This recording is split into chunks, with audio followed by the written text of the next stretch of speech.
All right, we're set. Thank you, Norm. All right, I think most people have wandered up from the coffee and donuts already. So, again, welcome to Bible class. This spring we're going through this book, Embracing Your Lutheran Identity, by Gene Edward Veith. He was a literature professor at Patrick Henry College, among other places. But he wrote this book because he'd been helping with a high school youth group post-confirmation class, and kind of based on the questions they asked him and things, this is what he came up with. So, and some of this stuff, so last week we spent time just talking about what identity means in general. You know, we looked at our driver's license and things and what that identity tells us. We thought about our ethnicity and racial identities, what those apply to us. And then, of course, since it was, Baptism of Jesus Sunday, we talked about, how our baptismal identity is the most important. We're citizens of heaven, and that's what applies for everything. So this week, again, we're the early church in you, and we started some of these last week because we had a little extra time. So some of these first things might be a little review for those who were here last week, but we'll see how it goes. So. Again, we think of the early church as being persecuted, and it was the case, but the catch is it's not always. In theory, the Romans tended towards tolerance. Rome's goal was to integrate the cultures it conquered into a single, all-inclusive, all-powerful empire. Even though subjugated peoples were allowed to retain their religions and most of their culture, they had to affirm the overall authority of Rome. As long as the emperor was one of the gods you worshipped, they'd let you worship all the other gods you wanted. So just add the emperor in, that's fine. And again, how did they worship? Was there a Sunday, every Sunday? well, that's there's a ceremony. Because in order to simplify it for the slides, I didn't get into it, but it was kind of like it was to burn incense too. So there'd be like a picture of the emperor somehow. I mean, obviously the emperor's face is on coins and things. So you had a picture of an emperor. You had a incense brazier burner, and you put some incense on there and prayed to the emperor. I think both. I mean, so it was possible to do that in your home, but especially for if you're a Roman official, if you're a Roman soldier, if they're trying to make sure that the town's really Roman, they're going to integrate you and say, okay, the whole village is gathering together in the town square. Here's a picture of the emperor. Here's the incense. You go burn the incense for the emperor. And when you don't do that, which the Christians and Jews aren't, that's where the issue comes in. So, because then they can point to, they're not loyal to the emperor. That's why we'll do that. But yeah, no, good question, Gary. Yeah, so because there was definitely a visible component to it, which is why they could tell. It's not like everyone was just doing this in their prayer closets and then saying, are you sure I did, really? But no, if there was question about it, there was some sort of public affirmation that had to be made. All right, so how is the tolerance of the Roman Empire is described there? How is that similar to tolerance in our culture today?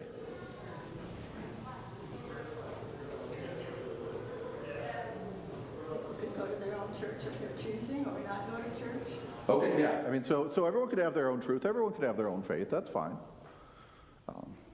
Again here in the United States, we have, First Amendment is freedom of religion, and with both the free exercise and the establishment clauses, the government is not supposed to establish a state religion, and that we're supposed to be able to freely exercise our religion. Now, of course, the controversies then always pop up into where those things kind of line up and butt heads.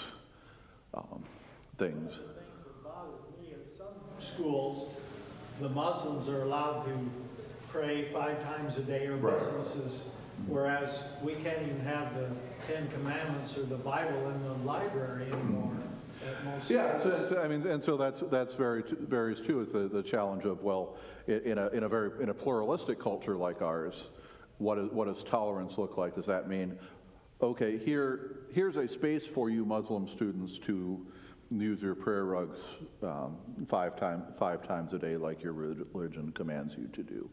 But you Christians, there's a bunch of churches all around. You can go there. You know, you privately pray. You can go there. That kind of thing. You know, and so, but yeah, and you know how much of the Bible you can have in schools. Now, generally, you don't have the Quran because no one's reading Arabic. So that's not an issue, but you still, you know, okay, what can we do with the Bible? How can we do that? Whether it's we read it alongside, you know, the Upanishads and the Bhagavad Gita and, you know, some of the other religious texts.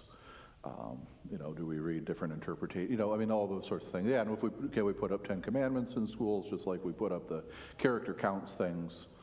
But if we do, then whose numbering do we follow? That's always a big thing, because you know, there's 3 different numberings that we could use for the 10 Commandments. Because you know, for us Lutherans and Catholics, and some other groups, we follow the numbering of the 10 Commandments, where there's one commandment, no other gods before me, and 2 covenant commandments at the end. Calvinists, so generic American evangelicals, are going to have no other gods. Second commandment is no graven images, and then just 1 covenant commandment at the end. So every so often, if you hear someone talking about the 7th commandment and cheating with their wife, and you're like, wait a minute, no, the 6th commandment's adultery. What, you know, that's why. That there's different numberings, and so then you get into the whose numbering would you use as tolerance, that kind of thing. But yeah, no, always lots of things to work out there. Yeah, Don. Colleague who says you Lutherans and Catholics, you covet so much that you got to have. Right. Yeah, we covet so much. Yep. Right. But of course, then the you know, the emphasis on numbering, that's part of why, you know, I mean, Calvin and others, you know, American evangelicals not going to have stained glass windows depicting things, because you can't depict God in an image, and so they lean very iconoclastic, and you know, there's your 2-cent word for the day, right? Iconoclastic. So you can't depict God in pictures, and so so that's a problem. You know, which again, you know, sums out kind of as an overcorrection in the Reformation of all these Catholic churches have all these windows and statues and things to teach people because they can't read and they can't understand the Latin. But then, oh, we're not Catholic anymore, so let's get rid of all the Catholic stuff, including all the statues and stained glass windows and things. So that's all graven image, that all falls under the category of graven image? Right. Yeah. I mean, there's some nuance to it, but it all can, yeah. So yeah, that's the problem when we talk about, you know, yeah, tolerance, or just even as a generic Christian nation. Well, how does that work? Who's deciding things? There's always details in there that well, not quite the devil in the details, but I mean that's where the problems, where challenges arise. So, all right. So Rome, you know, we think of Rome as the empire. It was a republic for almost 500 years. But the Roman citizens grew impatient with limited government and turned to an absolute ruler to solve their problems. I don't know that they said, you know, Congress is the opposite of progress, but the Roman Senate was sometimes like that. So do you think the American constitutional republic could meet the same fate as the Roman Republic, which was essentially, we're not getting anything done, and especially, partly at times, it's we're dealing with external threats that mean we need a stronger central government, stronger central ruler who makes all the decisions for us. You know, because that, and first it shrinks down to 3, and then there's a couple of triumvirates towards the end of the Republic, and then the winner of the second round of three is Augustus, who becomes the first Caesar. So something to think about. What's the attraction of an authoritarian form of government? They take care of me. They take care of me. Okay, hopefully, yeah, that's the case. What else? Quick decision.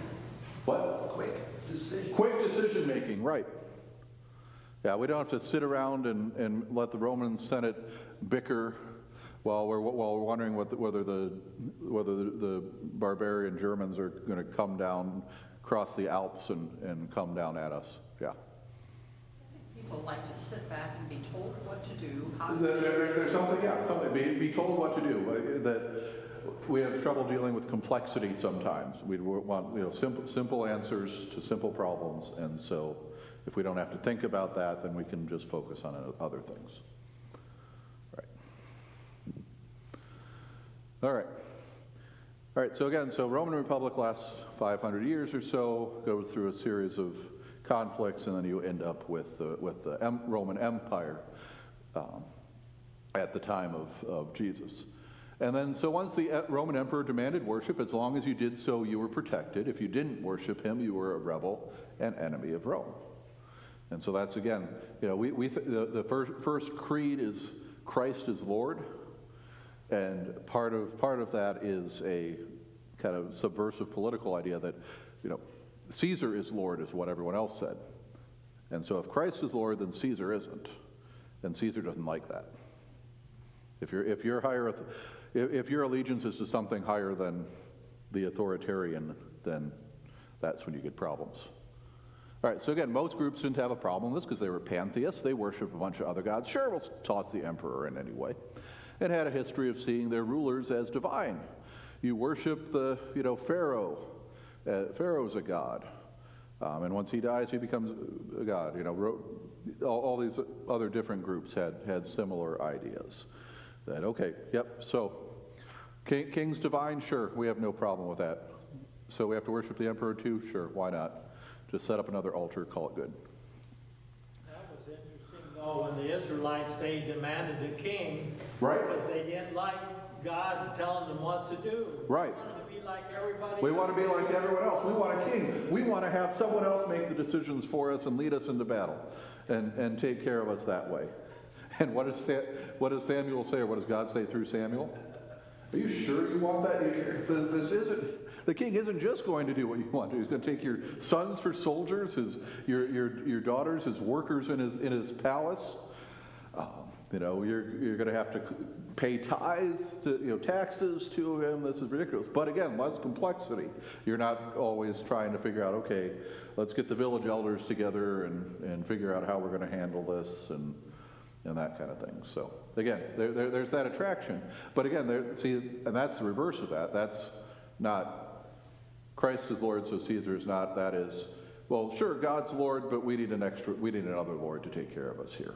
So we need a king. That if Saul is king, then maybe God's not as much of a king as he was. And that's part of what goes on there too. But yeah, good thought. All right, so again, two groups that refuse to worship the emperor, which again, pray to the emperor, burn incense to him. Jews and Christians. Why? What's unique about those two groups compared to everyone else? You shall have no other God. No other gods, right. They're monotheists. You have one God, and the emperor is not it. So Jews, and there'd been a period of tolerance for the Jews under the Roman Empire, partly because they're fewer in number and limited geographically.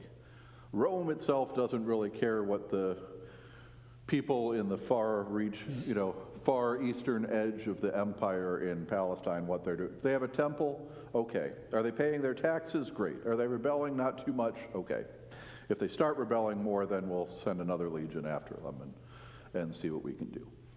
But Christians are spread throughout the empire, and they start getting converts, including Romans.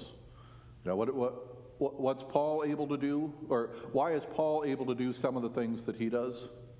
Because he could travel throughout the empire. Why could he travel throughout the empire? Because it was all under one rule. Okay, all under one rule. What's special about Paul compared to, say, John? He was a Roman. He's a Roman citizen.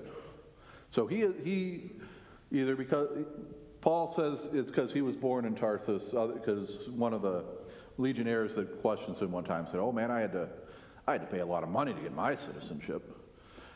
That this was, that gave him a unique thing. But then if there's Romans converting and start becoming Christian and not worshiping the empire and the emperor, I mean, when Paul writes the letter to the Romans, he commends the people in Caesar's household. So then persecution wasn't constant but sporadic, but Christians knew they were subject to arrest at any time and could be put to a horrible death, which popped up a few times. That part of why Paul's able to meet Priscilla and Aquila in Corinth is because they had been in Rome. Rome expelled the Jews just because they were a easy minority to pick on. Let's expel them, and then Rome will be fine. So they go to Corinth for a bit, and then they're eventually able to return. But then, of course, Peter and Paul are both martyred in Rome by Emperor Nero because, Rome burns, and who can we blame for it? Oh, hey, there's this minority group called the Christians. Let's do that. And just to be, uniquely sadistic, then let's punish the Christians by using them as torches. Or let's also kill two birds with one stone. People are getting restless. Let's give them bread and circuses. So let's have some Christians killed in the Colosseum. See how they fare against some lions. Lions are good, that kind of thing. So, but then what was it about Christianity that made so many followers of Christ in the early church willing to die rather than renounce it? So, because you're given the choice, usually it's are you a Christian? If yes, there's hungry lions growling over here. If you worship the emperor, you're free to go. And yet, people chose to die. What's going on there? Was it possibly because the history of Jesus was still fresh in their minds and they had seen him rise from the dead? Okay, that could be. That this isn't that far away from Jesus rising from the dead. So you had some people that would have seen him do that, or at least you've got like first generation eyewitnesses. In the early church, what we can trace, John has two disciples who have two disciples who Irenaeus and Polycarp, and I'm forgetting the other two, that we have their writings from, so we can trace second century Christianity directly to, this is the guy who was taught by John, and who saw all this stuff. So so close to that. Okay, what else?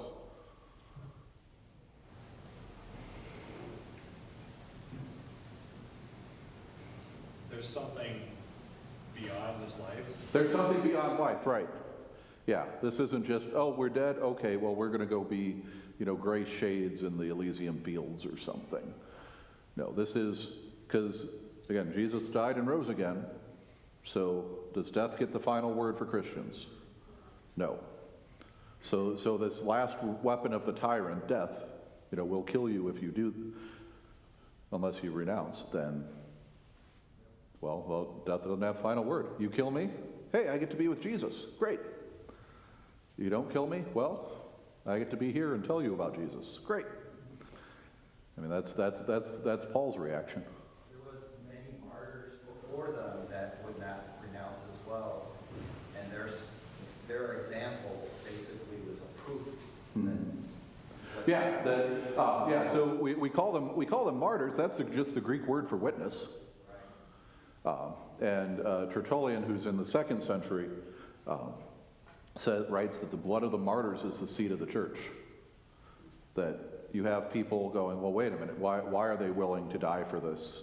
What's going on?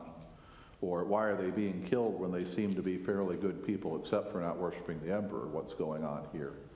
And that gets people thinking and wondering, curious and wondering what's going on, and that's part of how people come to faith too.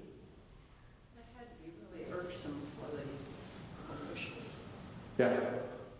Yeah, very irksome for the officials yeah, I mean, they're used to dealing with all sorts of rebels and things, and the Christians. But I mean, some of it is the Romans complain because they're challenging the Roman way of life. You know, they're well, as we'll see, you know, they're caring for widows and orphans. They're only getting married once. They're not caring. Well, here they're caring not just for their own people. They're caring for our people better than we are. All right. All right, Christians in the United States claim persecution at times, but it doesn't usually compare to what the early church went through. What parallels can we find?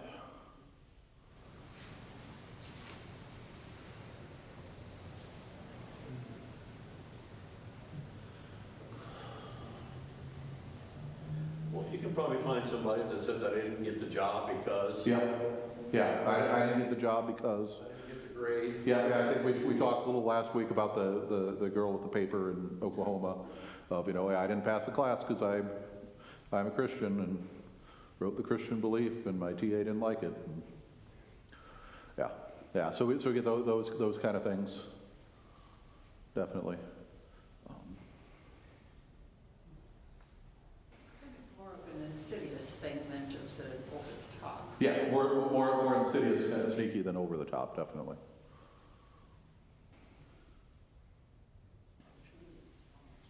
Oh, yeah, almost is worse, right. I think I've said this before, but I had a theology prof in college who said he really didn't like that Peter described Satan as a roaring lion, because you can see roaring lions. You know they're around. That the devil tends to be more like, you know, the panther hiding in the shadows that's going to pounce out at you that you don't even know is there. That's how Satan works. All right, so how might a Christian today be asked to worship the anti-Christian world? So, okay, you've got to, you know, the early Roman Christians, okay, if you burn incense to the emperor, we'll let you go. You know, what kind of things would we have to potentially be, you know, worshipped to do that?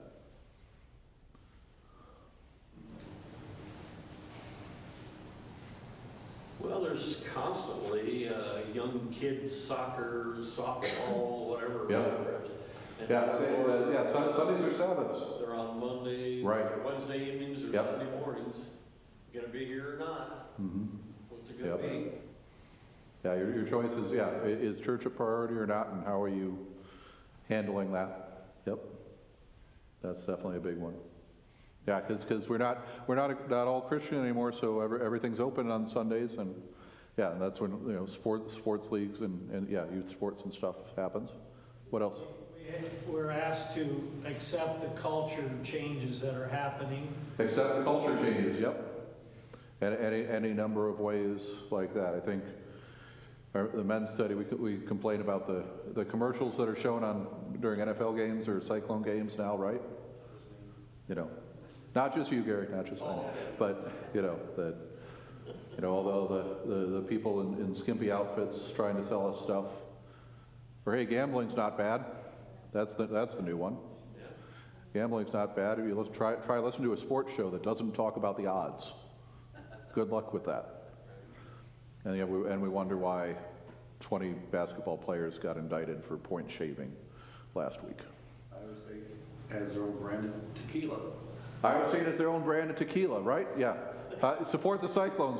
Get some alcohol. Can't drink it in the stadium, but you can, well, unless you forked over lots of bucks to drink at Johnny's. But yeah, sure.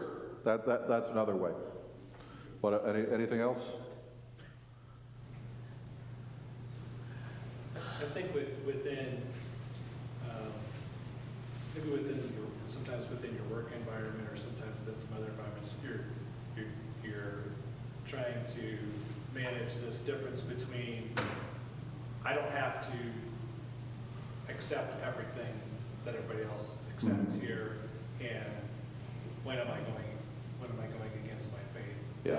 By even being part of, you know, whatever, whether it's a group of people Yeah. who you don't normally hang out with, or you're like church people, or if it's even something your business is doing, and you're like, I don't know if I agree with that. Yeah. You know? Yeah, so there's the different things in a corporate culture of we all have to, go together on some corporate team building retreat. Miss church, and we're doing some things on the retreat that you might not agree with, for whatever, in whatever way, whatever reason. Yeah, definitely. All right. So early Christians then in Rome, in Rome especially, so city of Rome especially, worshiped in the catacombs, because if you're a persecuted group, you don't get to build a building designed specifically for worship. You know, but they worshipped in the catacombs because superstitious Romans stayed away and they could gather in peace. So kind of like if want peace and quiet, go hang out in a cemetery, and people aren't going to bother you there. All right. So what are some things that terrify non-believers today that Christians don't need to fear? So again, the Romans are like, well, wait, that's catacombs full of dead people. There's probably evil spirits there. We're going to stay far away. And Christians are like, wait, we've got a place to meet. Fantastic. We'll draw a shepherd here, a fish symbol there, and come together, and no one's going to bother us because they're superstitious and not going to come in.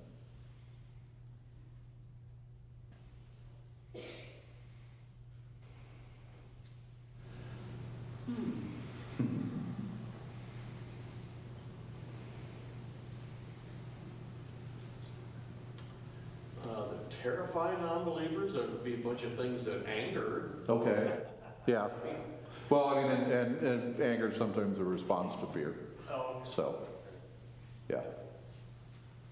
Fear of death. Fear of death, right. Yeah, again, why are the Romans not hanging out in the catacombs? They're afraid of death. Our culture, yeah, I mean, we don't like death or anything, but we can gather in the cemetery. Well, there seemed to be an uptick by a few NFL players in particular who, after a game, they stand right there in the microphone and say that I have to thank my Lord Jesus Christ. And there's people that's like, they're looking for the remote to switch away from that idiot, so I don't have to listen to that, Yeah. Yep. It was when God was telling everyone to go on the transfer portal from Iowa State, I thank God for all the opportunities I've had. That being said, I'm entering the transfer portal. Oh, right. And for some reason, God wasn't telling, Rocco Becht or anyone to stay. That was all. Yeah, I mean, so there's sometimes a double-edged sword there. But yeah, no, I mean, so there's at least some witness, and they get some pushback on that in different ways, certainly. Yeah. All right. So Christianity then, in the early church, is especially popular among slaves, women, and others in the lower levels of the social hierarchy, though affluent people became Christian too. So why do you think Christianity would be attractive to those who had little status in Roman society? Give them hope. Gave them hope, right. Gave them value. What? Gave them value. Gave them value, yeah. Yeah, slaves, women, they're just kind of objects. If you're not noble, you're a pawn I'll use to do something else and not care about you that much, right? All right. Does Christianity have a similar effect today?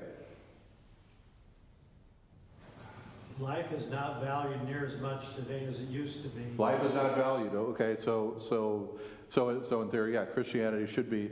We give people value. We value all people. That's why the pro-life things, Lutherans for Life and Lutheran Family Service do embryo adoption, Down syndrome adoption, those sorts of things to show all life is valued, and they advocate not only for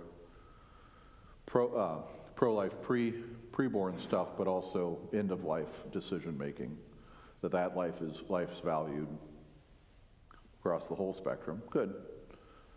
Anything else? Well, it's out there. You don't get a lot of it on TV because they don't want us to see the really cool stuff. Yeah. Person really loving and depending on Yeah. and appreciating their faith in Jesus. Yeah. Mm-hmm. Yeah. I mean, that's part of the He Gets Us campaign, again, reminding Jesus sees us in ways. So I think they're doing another NFL playoff and Super Bowl promotion again. But yeah, Dale. I think over time we have, the church of old used to be more supporting of those in need in a daily basis, where government has sort of moved into that role. Yeah. Where we've got food stamps and all kinds of other things, where a lot of people look at government as their God now, where it's replacing what the church functions used to be. Yeah. We still get a few few calls a day at least. Hey, you're a church. Can you help me out with money for gas, rent, food, whatever? Generally say, well, no, we work. All the churches work together on to support Bridge Home, the homeless shelter in town. Food at First, the daily meal program, the food pantry at Bethesda, some other places. Good Neighbor trying to provide rent assistance and things. Maybe we ought to have a review of that again someday. All that stuff out there. Yep. No, that's always a good thing. Yeah. We've got those cards still in the back to, here's at least the, 6 places that can help with the most immediate needs. So. You used to be on the board of one of them, didn't you? I'm still on the board for Home for a while. Which provides 90 days. We've got a series, I think 4 apartments at the moment that we can put families in for 90 days with kind of just have a chance to get back on their feet. We get referrals from the Bridge Home, the homeless shelter. We get referrals from Access, the women's shelter for domestic violence victims. We get referrals from the homeless coordinators at the schools. Did you know Ames has homeless coordinators at schools to make sure that students are able to, as have access to someone they can talk to, and I need food, I need clothing, they do a coat and boot, winter clothing drive, some of those sorts of things, and just can help connect them to the resources. And of course, the challenge is that Ames has a lot of resources, but it's also lots of people come because they know there's lots of resources in Ames. They go, hey, Ames has a bunch of jobs, and then they don't realize, oh shoot, it's a bunch of jobs, they're all minimum wage at the fast food places, and I'm fighting with college kids to get those, except for the summer. Apartments are expensive. What? Apartments are expensive. Yeah, apartments are expensive. Yes. I don't know if this happened yet, but I saw a Facebook post that Iowa State has come to agreement with some of these folks you're talking about for the homeless to do the cleanup crew work at a Hilton. Could be, yes. And pay them a wage and feed them a meal and that kind of thing. I don't know if that's launched yet. But I'm not sure. I'm trying to think what else. First United Methodist downtown started a warming place thing along with a couple other churches, so that like on weekends like this where it's really, really cold, for people who either won't or can't stay at the shelter at the Bridge Home, they can have a warm place to be for some of the other hours that other places aren't open.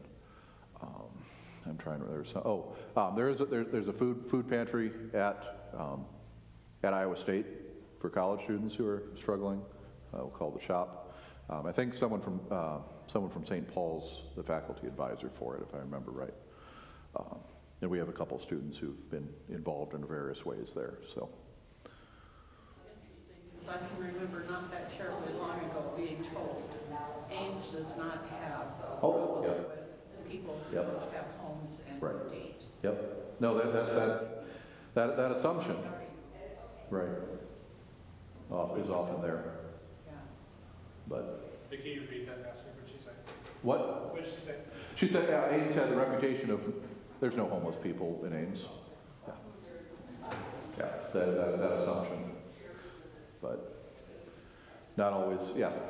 Again, there's more happening than that. Plus, again, Bridge Home is now provides shelter for, is it 6 counties? I mean, it's something like that. I mean, we get, because the shelter in Marshalltown closed, I think, and then, a lot of the other little smaller communities around don't have the resources or anything for, full-blown homeless shelter. I mean, Ames, again, we have the intercity bus stops at the transportation hub on the other side of campus town. I know we had more people stop by physically at the church when they were dropping people off at the Union while that thing was getting built. But then again, we have poor people that know churches might help them, but don't necessarily always feel welcome if they came to a church. I mean, that's one of the other things that some of these recent statistics have shown. It's not the stereotype is that, once people go away and go to college, that's when they lose their faith. But actually, people without a college degree are higher unchurched than people with a college degree. So, all right. So again, Rome's a highly stratified society with a strict class system. Yet Christians of all classes interacted and worshipped together. Why would Christianity have that effect? In fact, you remember what's Paul's biggest problem with the church in Corinth and how they're distributing communion, having the Lord's Supper? Party almost. It's a party. All the well-off are pushing their way to the front and eating everything first before the poor can get there. Like, no, that's not how this works. So it's working a little more. I mean, I don't see any of you fighting over these wafers, really.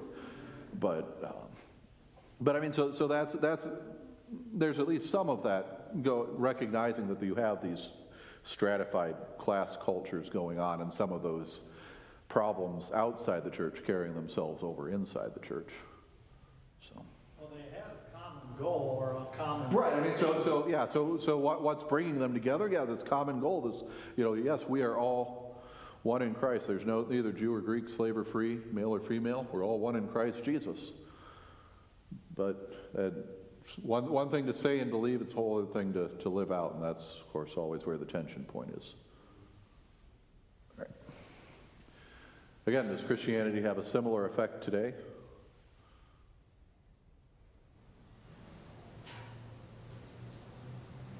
Again, ideally should. We all, people from all races, cultures, economic status, everything, should be able to come together. Because tomorrow's Martin Luther King Jr. Day, he said the most segregated hour was 10 a.m. on Sundays. I think it's in some ways improved, but I don't know how. Still depends and changes in a variety of ways that way too. All right, so then Christians had a bad reputation with Romans. In addition to being seen as traitors who refused to worship the emperor, they're holding these secret meetings in the catacombs. And secret meetings in the catacombs meant they're communing with the spirits of the dead. They were accused of cannibalism for eating the body and blood of Christ. How are Christians falsely accused today? What accusations are distorted interpretations of truths about Christianity? So again, kind of like, well, you're eating the body and blood of Jesus. Well, that means you're cannibals. Maybe you even get kind of you're killing babies and eating them. So what kind of, can you think of any sort of those kind of accusations that happen to Christians now?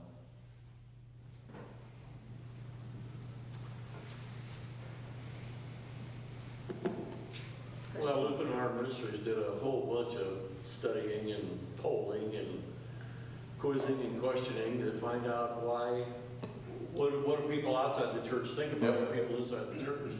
And they found that people outside the church thought that we were a bunch of hypocrites, sitting there looking out at look at all the sinners walking by. Right. Yep. It was just the opposite of Yeah.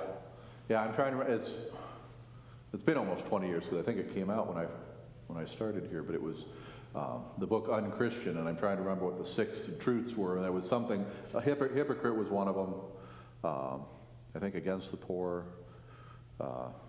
anti-homosexual, I'm trying to remember, there were 6 things, attitudes that people had, people outside the church thought about people inside the church, and kind of went through, okay, this is what the studies are showing, then how do we try and balance and fight those, and that's, yeah.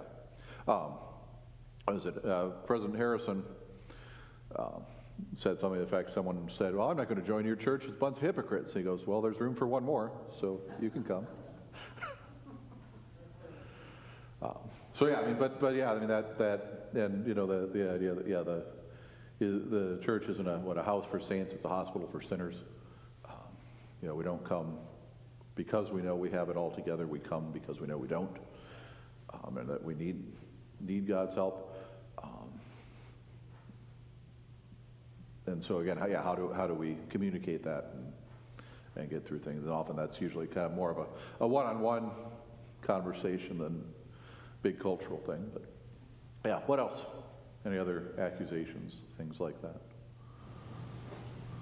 I think that sometimes the church, and I hope this isn't really the case, but sometimes the church is accused of hating people if you don't agree with them. So like, okay, yeah. So we have the church has a certain sexual morality viewpoint. Yes. Because that's what God has said is best for healthy lives, healthy relationships, those kinds of things. And if we don't agree with that, we must hate people. And maybe there are some people who actually hate people, which I would hope is not the case, but it's something that's certainly seen that way. Yeah, definitely. Yeah, the idea of that if we disagree with you, then we hate you. Obviously, yeah. I mean, LGBTQ falls probably most prominently-ish in that category. But I mean, the same way that, you know, how does the church treat divorced people or people who've had abortions, or, you know, those sorts of things. That if we're against these things, yeah, do we hate the people that have done these things? And and how do we, you know, hate the sin, love the sinner, you know, that we're recognize that we are all fallen, sinful human beings that all need to be forgiven. So it kind of goes along back to that hypocrisy thing too. One of the areas that always bothers people is that we have closed communion. Okay, yep. And, you know, we don't open it up for everybody. Yeah, right. So yeah, so who gets to participate in things, and how can they? And if I can't yet, then how do I? Yeah, you're just being mean to me and not letting me do that kind of thing. Right. All right. And all right. Well, I think we'll stop here, and we'll keep going with some more Christian ethics stuff. You know, next week. But yeah, no, thank you all. Thank you all for coming. Thank you for the discussion, and we'll see you next week. Oh, Norm, yes. Now, one of the things that kind of sneaks into some Christians' lives is exercise programs often use yoga, which is based on, I believe, Hindu theology. Yeah. So what practices from the larger culture or from other religions can we bring in? You know, and if, you know, does things like, does yoga automatically carry with it the religious baggage from it being Hindu, or can we just call it a bunch of stretches? And there's various levels of how you do that, and various levels of how it's taught and done that can change that. But yeah, that's certainly something to think about too, in terms of tolerance and how we understand things. So, good question. All right, great. Thank you all again. Go see Judy for your offering statements if you haven't gotten them yet. You had a lot of questions. Where's the answer sheet?